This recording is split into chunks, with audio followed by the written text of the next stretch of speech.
BJP JJP गठबंधन को लेकर के भी चौधरी बीरेंद्र सिंह ने रैली में बड़ा ऐलान करते हुए कहा कि अगर गठबंधन रहेगा तो मैं नहीं रहूंगा। साथ ही उन्होंने कहा कि जेजेपी ने लोगों को धोखा दिया है। जेजेपी पर भ्रष्टाचार के आरोप उन्होंने लगाए और इस दौरान वो जहां रैली में सीधे तौर पर जेजेपी पर बड़ा निशाना साधते भी नजर आए और साथ ही साथ उन्होंने गठबंधन को लेकर के भी अपना स्टैंड क्लियर किया। उन्होंने कहा कि अगर गठबंधन रहेगा तो मैं नहीं रहूंगा क्योंकि जेजेपी ने लोगों को धोखा दिया है। लगातार ये बड़ी खबर आपको बता रही जहां उन्होंने जेजेपी पर भ्रष्टाचार के भी आरोप लगाए हैं। तो वहीं जेजेपी प्रदेश अध्यक्ष निशान सिंह जी हमारे साथ जुड़ गए हैं। बहुत बहुत स्वागत है आपका जनता टीवी पर। देखिए जिस तरीके से जींद में रैली के दौरान चौधरी बीरेंद्र सिंह अब सीधा सीधा जेजेपी पर निशाना साधते नजर आए कि भ्रष्टाचार किया गया है, लोगों के साथ धोखा किया है जेजेपी ने। देखिए किसने क्या किया है, कोई मैं मान के चलता हूं कि चौधरी बीरेंद्र सिंह जी से कोई सर्टिफिकेट लेने की जरूरत नहीं होती। जब से deputy chief minister Dushyant Chautala ji वहां से इलेक्ट हुए और उचाना क्षेत्र के लोगों की सेवा करने लगे हैं, लगातार इस तरीके के हमले उनके जारी हैं। उन्होंने रत्ती भर भी ये नहीं सोचा कभी भी हम गठबंधन में सरकार चला रहे हैं, तो हमेशा वो इस तरीके की बातें कहते आए। और वो तो उनका तो अंदाज है, वो तो कांग्रेस में थे तब भी ऐसा करते थे, अब भारतीय जनता पार्टी में है तब भी ऐसा करते हैं। और वही चौधरी बीरेंद्र सिंह पार्टी के कितने वेलविशर हैं। कुछ समय पहले उन्होंने एक सभी अनेक दलों को साथ लेकर के नेताओं को एक मीटिंग भी की थी कि नॉन कांग्रेस नॉन बीजेपी एक संगठन बनाएंगे। वही चौधरी बीरेंद्र सिंह 25 सितंबर को इंडियन नेशनल लोकदल की रैली में जाकर के अपनी बात कह करके आते हैं। अब समझ नहीं आता कि वो भारतीय जनता पार्टी के नेता हैं या सभी दलों के नेता हैं।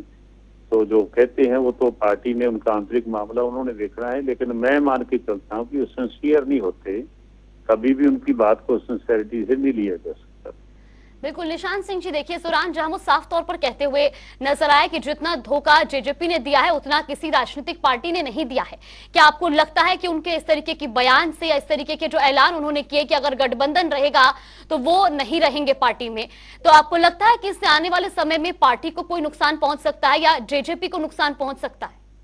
आफ्टर इलेक्शन माननीय होम मिनिस्टर जी के कहने पे जो ना हमारा गठबंधन हुआ था जी, और बहुत सारी चीजें उसमें तय हुई थी कि हमारा गठबंधन सरकार मिलकर के इनके ऊपर काम करेगी। और तब से लेकर के अब तक इसको 4 वर्ष के करीब हो गए। मुझे तो नहीं लगता किसी ने किसी को धोखा दिया हो। दोनों दल आपस में एक समन्वय बना करके काम करते हैं, अच्छी सरकार चला रहे हैं। अब किसको किसने धोखा दिया, अब ये तो उनका कोई पार्टी का आंतरिक मामला हो तो मैं कह नहीं सकता, लेकिन आज तक जिन बातों के ऊपर हमारी कमिटमेंट हुई थी उन पे पूर्ण तौर पर जेजेपी खरी उतरी है। एक बार भी कोई ऐसी बात नहीं हुई। और किसको क्या फर्क पड़ेगा ये तो उनकी पार्टी का आंतरिक मामला है, वो जाने। बिल्कुल, तो कुल मिलाकर के अब जिस तरीके से उन्होंने जो ऐलान किया है और साथ ही साथ कुल मिलाकर के कहीं ना कहीं जो ये जंग है वो उचाना सीट को लेकर के बनी हुई है, तो आने वाले समय में उचाना में जेजेपी का क्या स्टैंड रहने वाला है? इस रैली के बाद कितना असर जनता के बीच में पड़ सकता है? ये दुरुस्त कहा आपने, उनकी पीड़ा यही है। लेकिन अब जो जिनको आप बहुत अच्छे मार्जिन से दुष्यंत जी को वहां की जनता ने चुना और वो भी लगातार अपना क्षेत्र मान करके वहाँ डेवलपमेंट के कार्य कर रहे हैं और बहुत सारे कार्य पाइपलाइन है अब भी जारी है, तो अब उस पीड़ा को तो हम नहीं मेट सकते। वो तो जनता ने जो फतवा दिया और आगे क्या होगा वो वक्त बताएगा। अगर डिप्टी चीफ मिनिस्टर वहां से लड़ना चाहेंगे तो जिस क्षेत्र से वो प्रेजेंट में जो ना सेवाएं अपनी दे रहे हैं तो लड़ेंगे। तो ऐसा तो मुझे नहीं लगता कि गठबंधन में लड़ेंगे, तब भी जहां से कोई रिप्रेजेंट करता है पहले उसको हम राइट मानते हैं। तो ये बातें जितनी भी उन्होंने की हैं, ये बातें कहीं पार्टी प्लेटफॉर्म पे बैठ करके भी की जा सकती हैं। इन बातों को कोई 10,000, 5,000, 4,000 बंदे इकट्ठे करके वहां कहना कोई मेरे ख्याल कोई जरूरी नहीं होता।